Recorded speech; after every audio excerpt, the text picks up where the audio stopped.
नमस्कार दोस्तों। तो अभी भारत में हमारे इंडिया में एक बहुत बड़ा पर्व आ रहा है, होली। तो होली को हम सब मिलजुल के सौहार्द से मनाएं।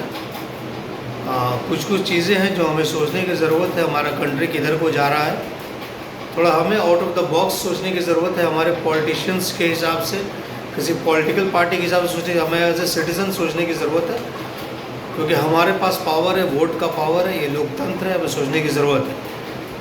तो आप लोग खुद में आपस में भी छोटे छोटे क्लब्स बना के डिबेट भी कर सकते हैं। ये जो इलेक्शन हो रहा है 7 फेज़ में, क्या ये जेन्युइन है, ऐसा होना चाहिए, नहीं होना चाहिए? ये जो आपको चल रहा है ईवीएम वीवीएम, इसके बारे में क्या आपका सोचना है? सबसे बड़ा बात है, कैन ईवीएम बी हैक्ड? ये सबसे बड़ा इशू है।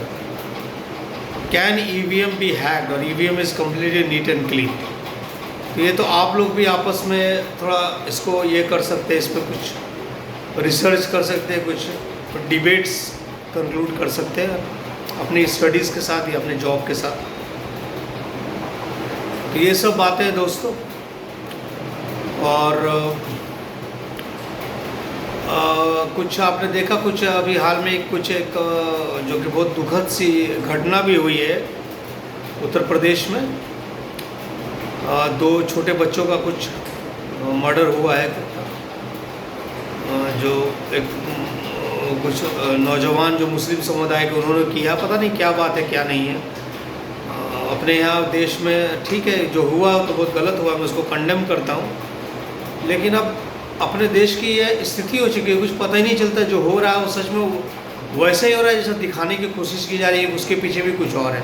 अब ये समझ पाना बहुत मुश्किल होता है अपने कंट्री इंडिया में। बहुत एक विस्फोटक स्थिति में हमारा देश आ चुका है, बहुत ज़्यादा विस्फोटक स्थिति। कहीं ना कहीं हम एज ए सिटीजन्स, हम ही लोग इसके लिए जिम्मेदार भी हैं, रिस्पॉन्सिबल भी हैं। हम कभी कोई बेंचमार्क नहीं बनाते हैं, हमारा कोई माइंडसेट नहीं होता। इलेक्ट्रॉनिक मीडिया से हम गाइड होते हैं। We are guided by electronic media and their anchors, which is not good. If you are educated, you are intelligent, you should have your own thought. आपका अपना सोच होना चाहिए। Nobody should guide you, your own personality should be there. आप दूसरे देशों को देखो ना, अमेरिका, ऑस्ट्रेलिया ना, वहाँ भी तो इलेक्शंस होते हैं। जो लोग काम करते हैं बस उनको वोट मिलता है। Only one criteria development, that is the only one criteria. वही क्राइटेरिया होना भी चाहिए, दैट इज़ द क्राइटेरिया। तो अब यहाँ पर अपने देश में इतनी सारी गरीबी है, इतना ये है, किसी दल ने चावल बंटवा दिया, उसको वोट मिल जाते हैं। आटा बंटवा दिया, वोट मिल जाते हैं। चावल, आटा, गेहूँ, ये सब चीज़ें हैं। रसोई गैस दे दिया। तो ये सब इश्यूज़ है इंडिया में एक्चुअली, है ना। एक प्लेटफॉर्म कॉमन नहीं है। कुछ गरीब है तो बहुत ज़्यादा गरीब है, कुछ अमीर है तो बहुत ज़्यादा अमीर है। ये सब इशू है, ये सब इशू है। इसी ड्यू टू ऑल दिस ना इलेक्शंस में ये सब होता है और कंट्री के ऐसे हालात हैं। तो एक पर्सन जिसको डेली खाने का ही प्रॉब्लम है, वो देश की समस्या के बारे में क्या सोचेगा? बेरोज़गारी, ये वो, उसको तो बेसिक चीज़ मिल जाए, उसी में वो हैप्पी है, उसी पार्टी को वोट देगा। इसलिए वोटर्स हमारे एकदम डिवाइड हो जाते हैं, अलग अलग मुद्दों पे डिवाइड हो जाते हैं, अलग अलग इस पे डिवाइड हो जाते हैं। तो अब इसमें कुछ कर नहीं सकते। आपको बस अपना लोकतंत्र है, अपना वोट देना है। इतना आपको माइंड उसमें लगाना नहीं था, टेंशन नहीं लेना आप। बस you give your vote, that's all.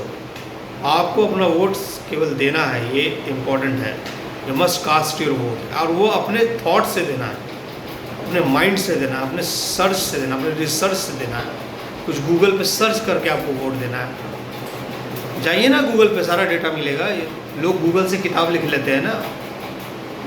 आजकल तो गूगल डॉक्टर भी होते हैं जो गूगल से पढ़ के प्रिस्क्रिप्शन बना लेते हैं। तो आप गूगल पे जाइए, सर्च कीजिए and then cast your important vote. मैंने एक वीडियो बताया था ना, your vote is worth 1 crore 1 billion.